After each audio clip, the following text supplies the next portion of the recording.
नमः शिवाय। ओम नमो भगवते वासुदेवाय। ओम देवकी सुत गोविंद वासुदेव जगतपते देहि में तनियम कृष्ण त्वाम अहम शरणम गतः। अथ श्री ब्रह्म वैवर्त पुराण चतुर्थ श्री कृष्ण जन्म खंड नवतितमो अध्याय चतुर्युगम निरूपण। ओम नमः शिवाय। ओम नमः शिवाय। ओम नमः शिवाय। ओम नमो भगवते वासुदेवाय। ओम देवकी सुत गोविंद वासुदेव जगतपते देहि में तनियम कृष्ण त्वाम अहम शरणम गतः। श्री कृष्ण उवाच शृणुनन्द प्रवक्ष्यामि सानन्दं मानसं यथा कथां रम्यां सुमधुरां पुराणेषु परिष्कृताम् परिपूर्णतमो धर्मो धार्मिकाश्च कृते युगे परिपूर्णतमं सत्यं परिपूर्णतमा दया अतीव प्रज्वलद्रूपम् वेदाश्चत्वार एव च वेदांगश्चापि विविधासाश्चेतिहासा च संहिता पुराणानि सुरम्याणि पञ्चरात्राणि पञ्च च रुचिराणि सुभद्राणि धर्मशास्त्राणि यानि च विप्रावेदविदः सर्वे पुण्यवन्तस्तपस्विनः नारायणं ते ध्यायन्ति तन्मन्त्रं च जपन्ति च ब्राह्मणा क्षत्रिया वैश्यश्चतुर्वर्णाश्च वैष्णवाः शूद्रा ब्राह्मणभृत्याश्च सत्यधर्मपरायणाः राजानो धार्मिकाश्चैव प्रजापालन तत्परा अग्रहणन्त्येव प्रजानां च षोडशान् सकरा नृपाः करशून्याश्च विप्राश्च पूज्याः स्वच्छन्दगामिनः संततं सर्वसस्याढ्या रत्नाधारा वसुन्धरा गुरुभक्ताश्च शिष्याश्च पितृभक्ता सुतस्तथा योषितः पतिभक्ताश्च पतिव्रतपरायणाः। ओम नमः शिवाय। ओम नमः शिवाय। ओम नमो भगवते वासुदेवाय। ओम देवकी सुत गोविंद वासुदेव जगतपते देहि में तनियम कृष्ण त्वाम अहम शरणम गतः। ऋतौ संभोगिना सर्वे न स्त्री लुब्ध्वा न लम्पटा न भयम दस्यु चौर्याणां न तत्र पारदारिकाः तरवः पूर्णफलिनः पूर्णक्षीराश्च धेनवः बलवन्तो जना सर्वे दीर्घा सौन्दर्यसंयुताः लक्षवर्षायुषाः केचित् पुण्यवन्तो ह्यरोगिणाः यथा विप्रा विष्णुभक्तास्त्रिवर्णा विष्णुसेविना जलपूर्णा नदी नद्या सन्ततं कन्दरास्तथा तीर्थपूताश्चतुर्वर्णास्तपः पूता द्विजातयाः अमनः पूताश्च निखिलाः खलहीनं जगत्त्रयं सत्कीर्ति परिपूर्णं च यशस्यं मङ्गलान्वितम्। ओम नमः शिवाय।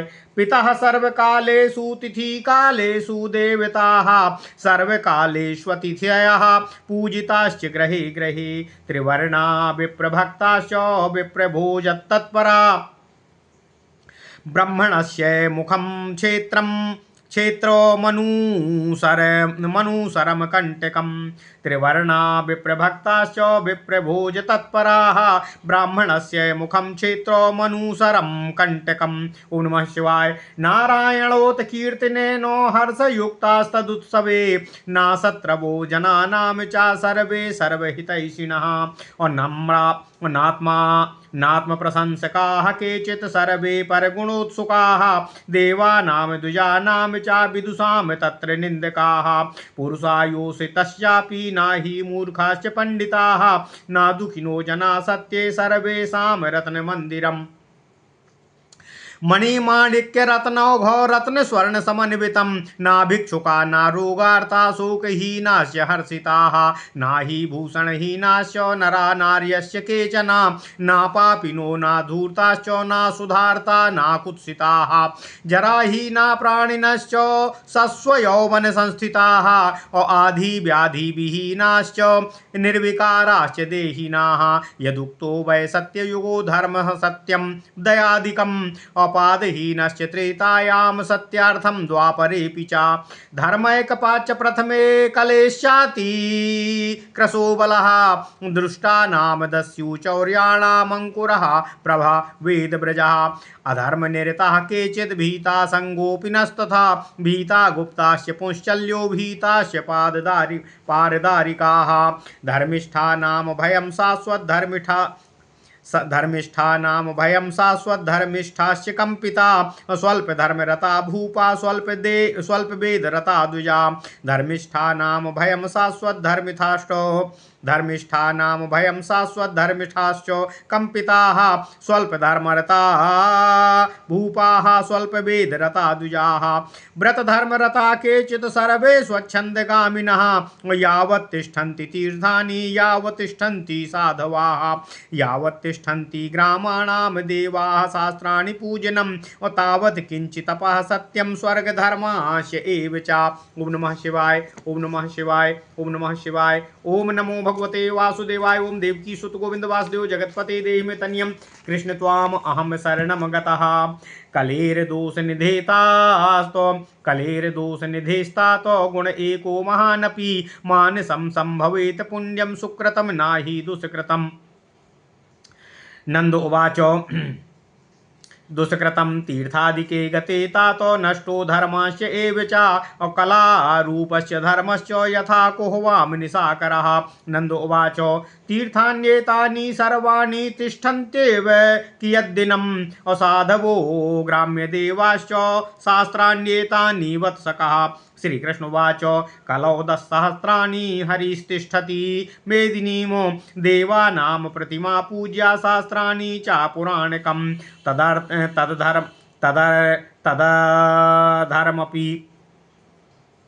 तदर्थमपि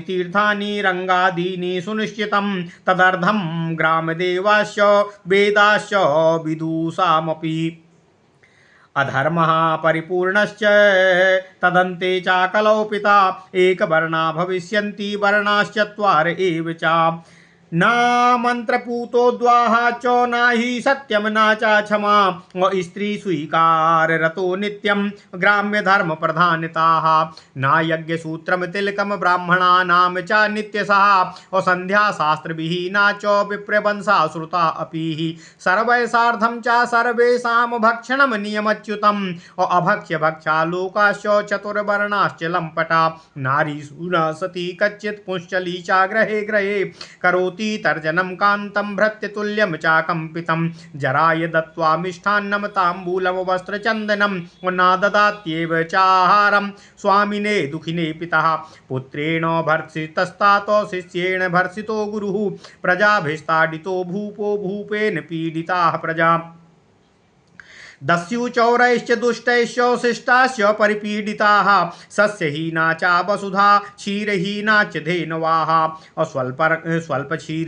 स्वल्पक्षीरे घृतं नास्ति नवनीतं च नित्यसः सत्यहीना जना सर्वे नित्यं मिथ्या वदन्ति च शौचसन्ध्या शास्त्रहीना ब्राह्मणा वृषवाहिका सूपकाराश्च शूद्राणां सवदाहिका शूद्रस्ति निरिताः शाश्वतशूद्रा विप्रवधूरताः खादन्ति यस्य विप्रस्य भक्ष्यं च परिचारकाः मातुः परां तस्य पत्नी शूद्रा गृह्णन्ति लम्पटाः भृत्यस्य हत्वा राजानं स्वयं राजा भविष्यति।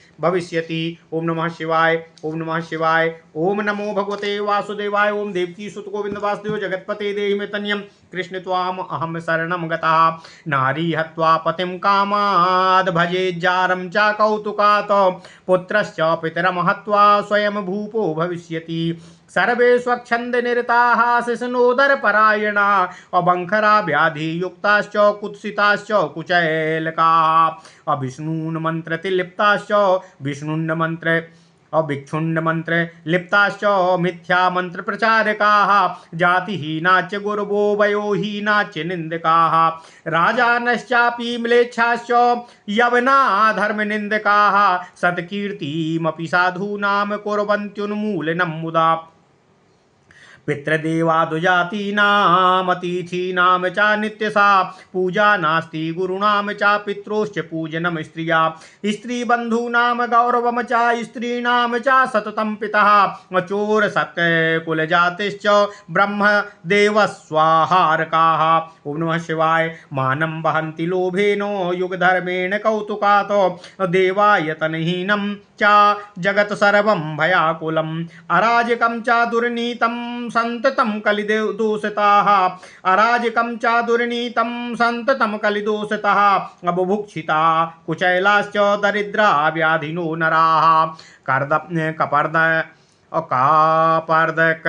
कपर्दक घटाध्यक्षो राजेन्द्रो हि घटेश्वरः वृद्धांगुष्ठा समा लोका वृक्षा शाक समास्तथाः तालानां नारिकेलानां पनसानां तथैव च फलानि वर्षे पाण्डेव तत्क्षुद्रं च ततः परम् जलभाजन पात्रेण सस्येन वसेसा तथा विहीनं मन्दिरं सर्वं ग्रहाणां परिष्कृतं गन्धकेन परिवृत्तं दीपहीनं तमोयुगम् अहिंसृजन्तु भयाद् भीता जनाः सर्वे च पापिना सर्वे च कलहाविष्टा पुंश्चल्य कलहप्रियाः रूपवत्यो न कामिन्यो नराश्चापि च रूपिणाः नद्यो नद्या कन्दराश्च तडागाश्च सरोवराः जलपद्मविहीनाश्च जलहीना घनास्तथाः अपत्यहीना नार्यश्च कामुक्यो जारसंयुताः अश्वत्थछेदिना सर्वे वृक्षहीना वसुन्धराः फलहीना च तरवः शाखा स्कन्धविहीनकाः फलानि स्वादुहीनानि चान्नानि च जलानि च मानवः कटुभक्तारो निर्दया धर्मवर्जिता तदन्ते द्वादशादित्याः संहरिष्यन्ति मानवान् अमरवा सर्वान् जन्तूंश्च तापेन बहुवृष्ट्या ब्रजेश्वराः अवशिष्टा च पृथिवी अकथा मात्रा अवशेषिताः। ओम नमः शिवाय। ओम नमः शिवाय। ओम नमो भगवते वासुदेवाय। ओम देवकी सुत गोविंद वासुदेव जगत्पते देहि मे तन्यं कृष्ण त्वाम अहम शरणं गतः कलिगते च पृथिवी क्षेत्रं वर्षागते तथा अपुनः सत्य प्रवृत्तिश्च भविष्यति क्रमेण वै इत्येवं कथितं सर्वं गच्छतात व्रजं सुखम् अहं दुग्धमुखो बालः पुत्रस्ते कथयामि किं नवनीतं धृतं दुग्धं नवनीतं घृतं दुग्धं दधितक्रं परिष्कृतं स्वास्तिकं शुभकरमार्हम् अमिष्टान्नं च सुधोपमम्। ओम नमः शिवाय। मिष्टद्रव्यं च यात् किञ्चित् अपितृदेवानिमित्तकं भुक्तं बालाच्च तत्सर्वं बालानां रोदनं बलं तच्छमा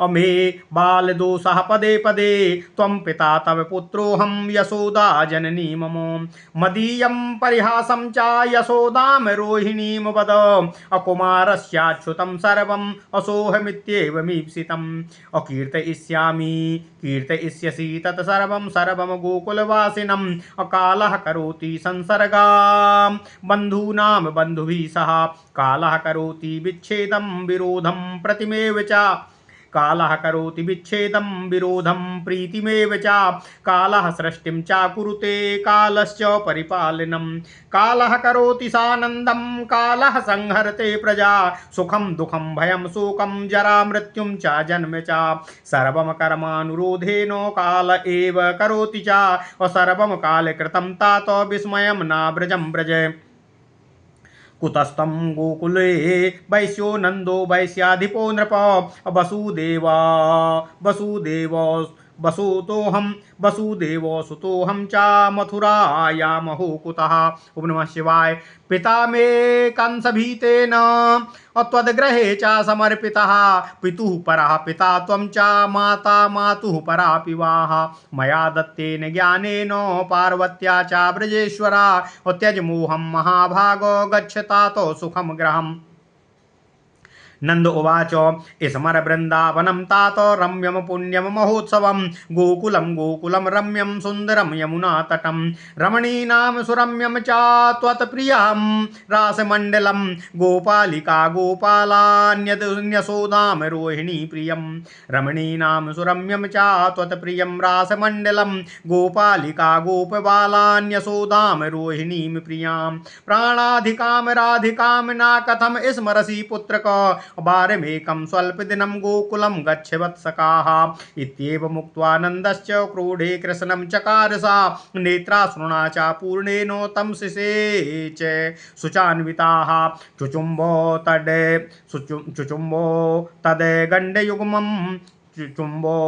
तद् गण्डयुगं कृत्वा वक्षसि मोहतः सानंद परमानंदो भगवास्तमुवाच सः ओम नमः शिवाय ओम नमः शिवाय ओम नमः शिवाय ओम नमो भगवते वासुदेवाय ओम देवकी सुत गोविंद वासुदेव जगतपते देहि मे तनियम कृष्ण त्वाम अहम शरणम गतः।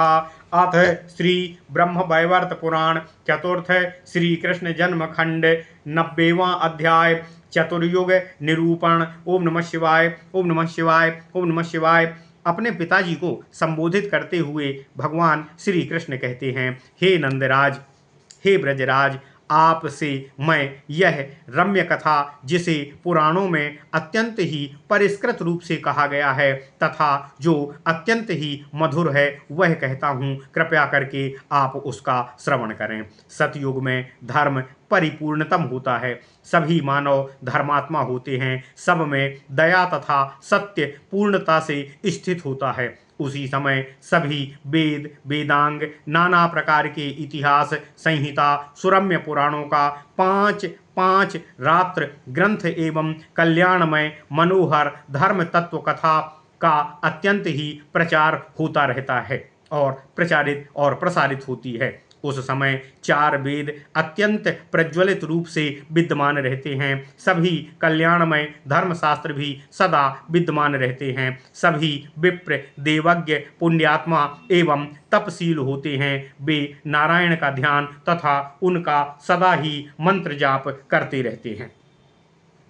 भगवान श्री कृष्ण कहते हैं, हे ब्रजराज, हे पिता, ब्राह्मण क्षत्रिय वैश्य आदि चतुर्वर्ण वाले सभी वैष्णव रहते हैं, शूद्रगण ब्राह्मणों के सेवक तथा सत्य एवं स्वधर्म परायण रहते हैं, सभी राजा धर्मात्मा एवं प्रजा पालन में सदा तत्पर रहते हैं, वे केवल प्रजा की आय का 16वां भाग ही कर के रूप में ग्रहण करते हैं, ब्राह्मण से कर नहीं लिया जाता है, वे पूज्य एवं स्वतंत्र होते हैं। यह धरती पर उस समय रत्नपूर्णा तथा सदा अनुकूल फसलों से परिपूर्ण रहा करती थी, सभी शिष्य गुरु भक्त होते थे, सभी संतान पितृभक्त होती थी, सभी स्त्रियां पति भक्त होती थीं एवं पतिव्रत परायणा रहती थीं। ओम नमः शिवाय।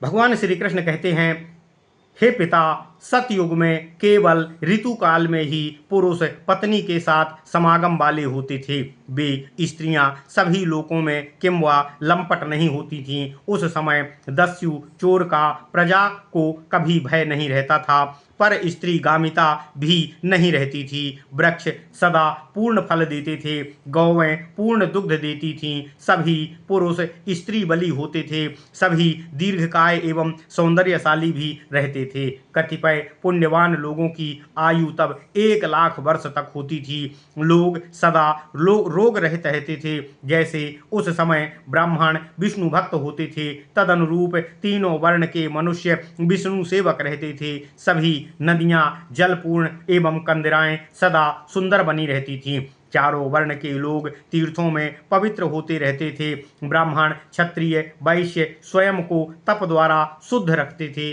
उस सतयुग में सभी का मन सदा शुद्ध होता था, तीनों लोक दुष्ट रहित होते थे, त्रैलोक्य सदा दुष्टों से रहित रहता था, चतुर्दिक सत्कीर्ति से पूर्ण तथा यश से मंगलान्वित लोग रहते थे। हे पिता, भगवान श्री कृष्ण कहते हैं, इस सतयुग में प्रतिग्रह में पर्वों में पितर तिथि काल में देवता तथा सर्वकाल में अतिथियों की पूजा होती रहती थी। ब्राह्मण, क्षत्रिय, वैश्य इन 3 वर्ण के मनुष्य विप्र भक्त होते थे।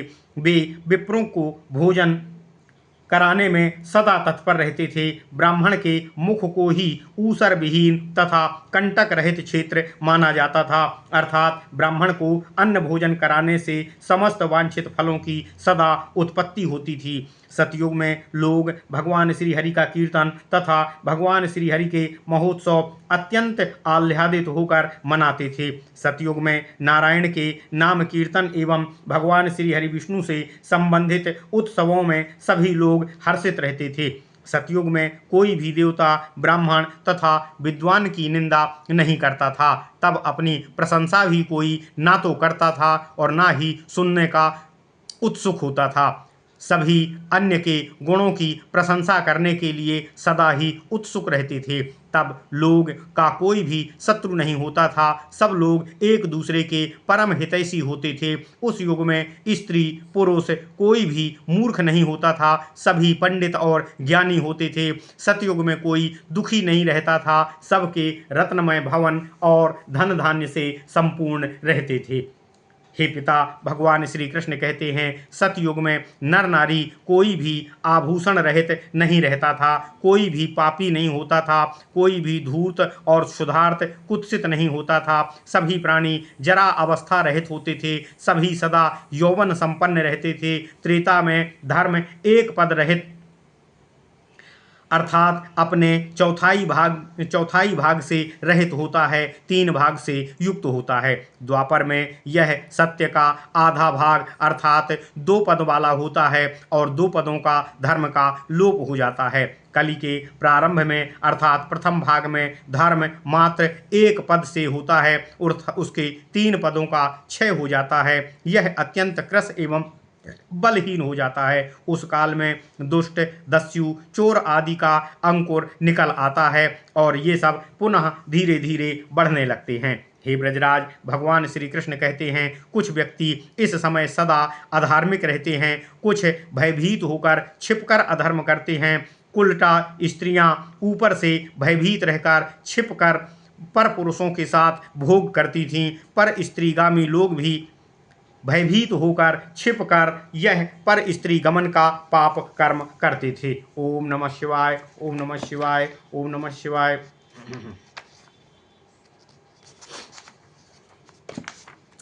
भगवान श्री कृष्ण कहते हैं, हे ब्रजराज, प्रारंभिक कलिकाल में धार्मिक लोग तथा अधार्मिक लोग भी सतत भय से कांपते रहते हैं। द्विजगण आंशिक रूप से ही वेद पाठ करते हैं अथवा यह भी अर्थ हो सकता है कि कुछ ही ब्राह्मण वेद पाठ करते थे।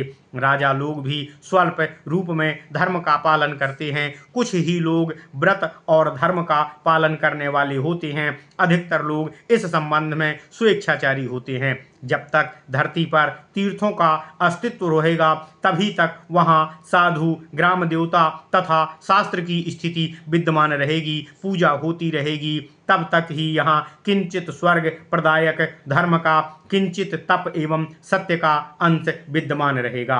हे तात, भगवान श्री कृष्ण कहते हैं, जैसे ही कलि में अनेक दोष हैं तथापि इसमें एक महान गुण है कि कलिकाल में मानस पुण्य संभूत होता है, परंतु मानस दुष्कृत नहीं होता। अर्थात तुलसीदास ने भी कहा है कि मानस पुण्य होय नहीं पापा, अर्थात मन में कल्पना करने से पुण्य की प्राप्ति तो होती है किंतु मन में कल्पना करने से पाप की प्राप्ति नहीं होती। हे तात, जब कलिकाल में तीर्थ आदि नष्ट हो जाएंगे तब यह धर्मांश भी नष्ट हो जाएगा। जैसे अमावस्या के दिन चंद्रमा कलामात्र बच जाता है, उसी प्रकार धर्म भी तब कलामात्र ही शेष रह जाएगा। नंद भगवान श्री कृष्ण से निवेदन करते हुए हाथ जोड़कर कहते हैं, हे श्री कृष्ण, कलिकाल में भगवान श्री हरि 1000 वर्षों तक ही धरा पर रहते।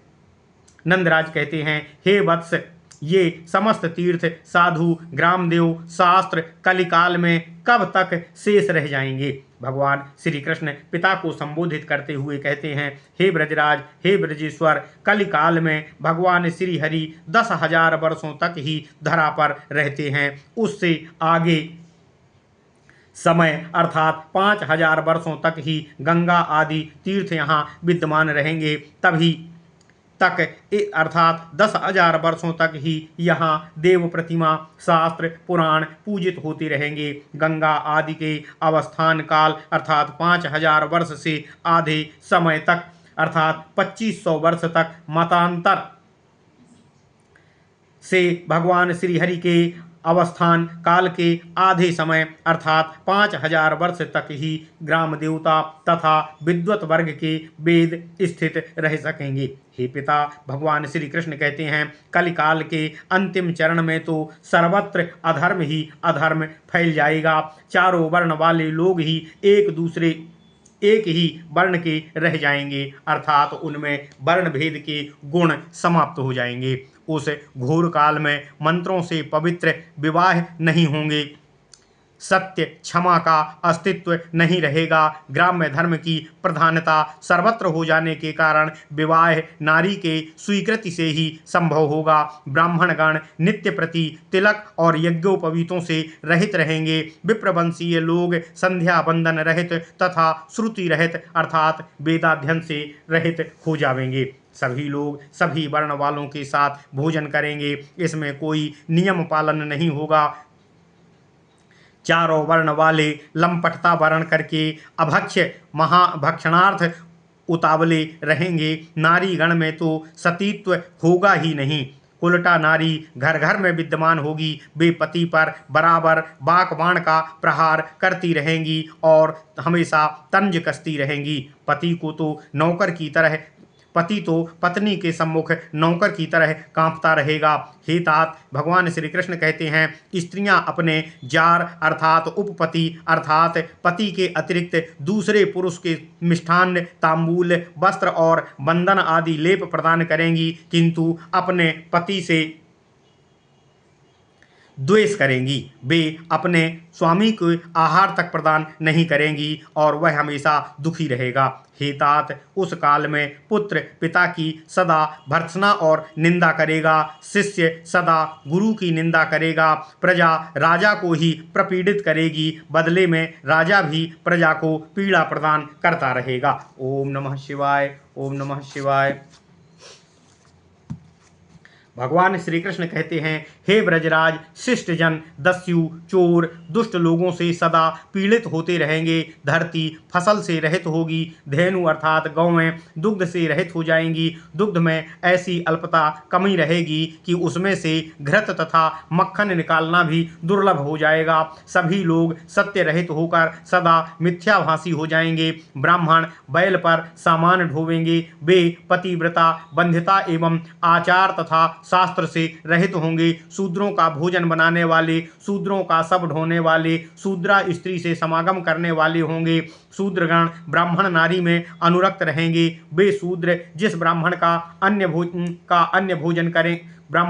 भोजन करेंगे, उस घर की नारी जो मातृतुल्य होगी, उस सेवक के लिए होती है, उस पर वे अधिकार जमा लेंगे। सेवक राजा का वध करेगा तथा स्वयं राज सिंहासन पर अधिकार कर लेगा। नारी काम के बस में होकर पति की ही हत्या करेगी और उपपति अर्थात पर पुरुष के साथ काम क्रीड़ा में मगन हो जाएगी। उसका वर्ण करेगी। पुत्र भी पिता का वध करके स्वयं स्वामी और राज्य का अधिपति हो जाएगा।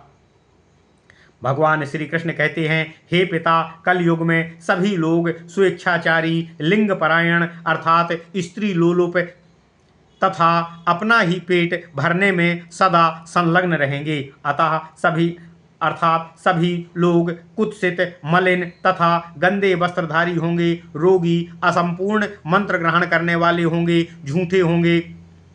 मंत्र के प्रचारक गुरु भी जातिहीन, अल्पायु तथा निंदा करने वाले ही होंगे। राजा लोग म्लेच्छ जाति के होंगे। गुरु शिष्य से आयु में कनिष्ठ होंगे। राजा यवन एवं धर्म की निंदा करने वाले होंगे। ये राजा धर्म निंदक तथा साधुओं की सत्कीर्ति का उन्मूलन अर्थात नाश करने वाले होंगे। इस समय के पुरुष केवल स्त्री की ही सेवा में सदा संलग्न रहने का प्रयत्न करेंगे। अतः वे पितर, देवता, द्विज, अतिथि और गुरु की पूजा को छोड़कर केवल स्त्री भक्त होंगे।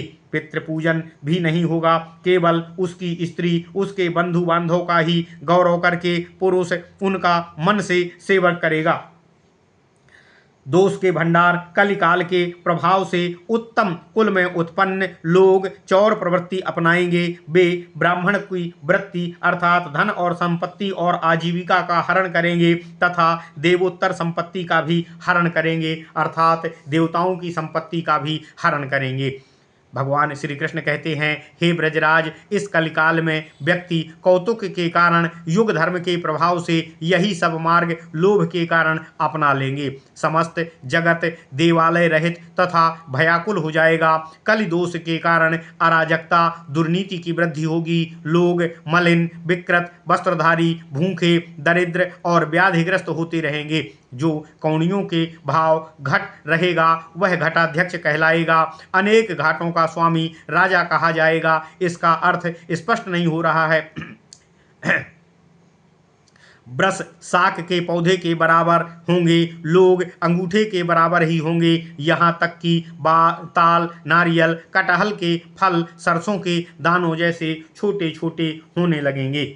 इस घोर कलिकाल में ग्रहों में जल पात्र, भोजन पात्र, धान्य, वस्त्र की अत्यंत अल्पता रहेगी। इन सबसे घर वंचित रहेंगे। सभी ग्रह गंदे, दुर्गंधपूर्ण, दीप शिखा रहित अंधकार में रहेंगे। ये सभी पातकी कलिकाल के लोग हिंस्र जंतुओं से भयभीत रहेंगे। सभी पुरुष कलही होंगे अर्थात एक दूसरे से द्वेष और कलह करने वाले होंगे। व्यभिचारिणी नारियां भी कलह प्रिय होंगी अर्थात महिलाएं पर पुरुष पर प्रीति रखेंगी और स्वयं के पति से द्वेष रखती हुए घर में कलह उत्पन्न करेंगी। नर नारी रूपवान नहीं होंगे। कलिकाल में नदी, नद, कंदरा, सरोवर, तालाब सभी जल तथा कमल शून्य होंगे। यहाँ तक कि मेष में भी जल राशि नहीं होगी। हे पिता, भगवान श्री कृष्ण कहते हैं, कल युग में स्त्रियां निःसंतान एवं कामुकी एवं जार अर्थात पति को छोड़कर उपपति या परपुरुष के साथ ज़्यादा सुखी एवं खुश रहेंगी। लोग पीपल वृक्ष को काटने लगेंगे। वसुंधरा वृक्ष रहित हो जाएगी। वृक्ष फलहीन तथा शाखा स्कंध रहित हो जाएंगे। फल, अन्न, जल में स्वाद नहीं रहेगा। मनुष्य कटु वचन बोलने वाले होंगे। दयाहीन और अधर्म रहित होंगे और धर्म से रहित होंगे। अंत में 12 आदित्य उदित होकर इन मानवों का संहार करेंगे। हे ब्रजेश्वर, भगवान श्री कृष्ण कहते हैं, ताप एवं महावृष्टि के द्वारा क्रमशः सभी मानवों एवं प्राणियों का संहार हो जाएगा। तब इस धरती की कथा ही शेष बचेगी। ओम नमः शिवाय। ओम नमः शिवाय। ओम नमो भगवते वासुदेवाय। ओम देवकी सुत गोविंद वासुदेव जगतपते देहिमेतनियम कृष्ण त्वाम अहम शरणम गतः। भगवान श्री कृष्ण कहते हैं, हे ब्रजराज, कलयुग में उसी प्रकार कलि का अवसान होगा जैसे वर्षा व्यतीत होने पर खेत जल रहित हो जाते हैं। तदनंतर पुनः क्रमशः सतयुग प्रवृत्त होगा। हे तात, यह सब वृत्तांत मैंने आपसे कह दिया है। अब आप सुख के साथ ब्रजधाम को जाइए। मैं आपका दुधमुहा शिशु हूँ। मैं और अधिक आपसे क्या कहूँ। ब्रज में रहने के समय मैंने रो रो कर मांग कर नवनीत, घृत, दुग्ध, मट्ठा, जलेबी अर्थात स्वास्तिक का आहार शुभ कर्म होने के कारण किया है। मैंने अमृत तुल्य मिष्ठान्न भी वहाँ पर खूब भोग किए हैं। इसी प्रकार पितृगण एवं देवगण के उद्देश्य से बने मिष्ठान्नों को बालक के बल रूप होने से हस्तगत करके मैंने उनका भी आहार किया है। हे पिता, भगवान श्री कृष्ण कहते हैं, मैंने यह सब बाल्यकाल जनित दोष के कारण जो भी अपराध आपके सम्मुख किए हैं, आप कृपया उनको क्षमा करने की कृपा करें। आप मेरे पिता हैं, यशोदा मेरी जननी है। मेरा यह परिहास जो उपदेश मैंने आपको दिया है, आप यशोदा तथा रोहिणी से कहकर यह भी बतलाने की कृपा करिएगा कि मैंने यह सब कुछ बालक कृष्ण के मुख से ही सुना है। तत्पश्चात वह सब प्रसंग आप गोकुल निवासी लोगों को भी कहिएगा। बंधुगण में बंधुगण के मिलन तथा वियोग, यह सब काल के ही कारण होता है। काल ही विधि, प्रीति तथा विक्षोह कराने वाला होता है। काल ही सृष्टि करने वाला होता है। काल ही पालन करने वाला होता है। हे पिता, काल ही आनंद और सुख देने वाला होता है। यही प्रजा वर्ग का संहारक भी होता है। संसार में जो भी सुख दुख धन शोक जरा मृत्यु जन्म होता है, उन सब का करने वाला यह काल ही होता है। यह कर्म के अनुसार यह सब प्रदान कराता है। हे तात, सब कुछ काल द्वारा कृत है। हे ब्रजराज, इसलिए आप विस्मय ना करें तथा ब्रजधाम जाएं। इस संबंध में यह कहना कि यहाँ आप गोकुल में वैश्यों के अधिपति गोपेश्वर नंद, वहाँ मैं मथुरा में वासुदेव का पुत्र पिता वासुदेव ने कंस के भय से मुझे लाकर आपके यहाँ समर्पित कर दिया था।